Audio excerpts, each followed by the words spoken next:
Good day, everyone. This is a special edition of the weekly FMD update, normally done by Dr. Peter Evans. The recent signing of the Section 9 and the effect thereof, which will be gazetted later next week, is our topic of discussion today. Firstly, we would like to say thank you for the vision of the Minister of Agriculture for allocating an opportunity for the industry to partake in not only negotiating but also putting together a Section 9 that is workable for the industry.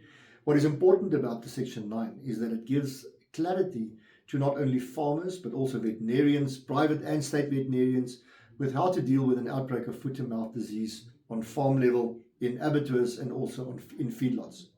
The second portion of it obviously also gives comfort to the industry that we do not get halted in our operations like we saw in the past with the contingency plan that we saw. For example, that operations were stopped for more than 12 months. This is a culmination of and cooperation between industry and specifically with the Industry Coordinating Council, the veterinarians, the MTT, Ministerial Task Team that was appointed, as well as the government officials and the Department of Agriculture, both nationally and provincially. We worked together on this project, specifically the Section 9, as did we with the Section 10.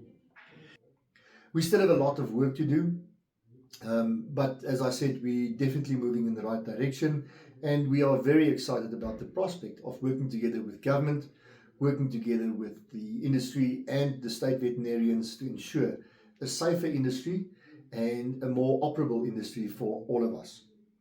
To everyone working alongside us and working with us, we would like to give a big thanks.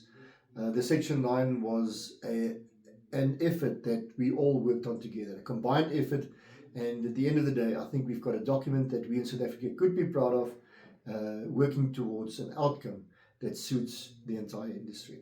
Thank you.